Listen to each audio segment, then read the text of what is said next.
বিভাগের বাস্তবায়ন একটা কমিটি তৈরি করা হয়েছে। আবার আগের কথা মহানগরের সেক্রেটারি ইসুফুল্লাহ টিপু বলে গেছে, বিভাগ আন্দোলনের নামে আমরা কোনো উচ্ছৃঙ্খলতাকে সৃষ্টি হতে দেব না।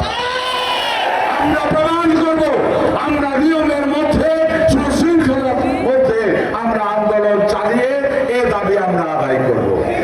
প্রিয় ভাইয়েরা, আবার এখানে ব্যবসায়ী ভাইয়েরাও আছে।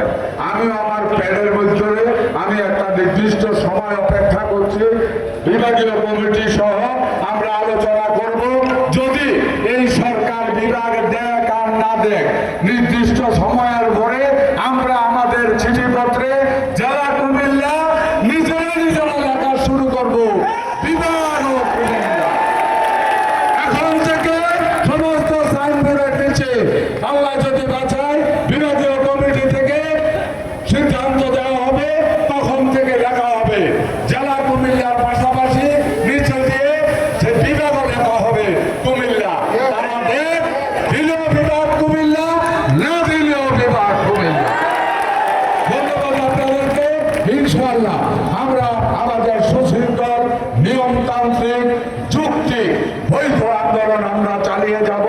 আমরা বিশ্বাস করি, আমরা আশা করি অল্প কয়েকদিনের মধ্যেই এই সরকারের সুচিন্তিত মতামত দেবে, আমাদের জেলা বিভাগকে বাস্তবায়িত করবে। আমাদের বিভাগের নাম ঘোষণা করে কুমিল্লার যুব সমাজকে, কুমিল্লার আপাময় জনসাধারণকে, এটা আবাল বৃদ্ধ বনিতা সর্বস্তরের মানুষের, এটা আজকের কুমিল্লার, ব্রাহ্মণবাড়িয়ার, চাঁদপুরের, উত্তরের, ফেনীর গণমানুষের দাবি। পৃথিবীর কোন সরকার গণমানুষের দাবিকে থামিয়ে রাখতে পারবেন না। আজকের এই সরকার বলবো, আল্লাহর রাস্তে চেষ্টা করেন না এই গণদাবিকে থামিয়ে রাখা।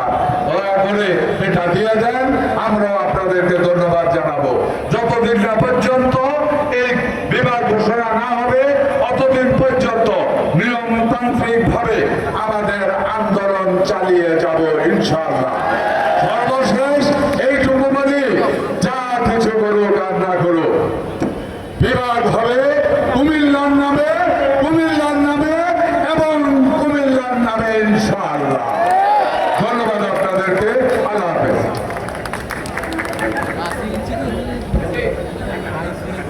সম্মানিত উপস্থিতি,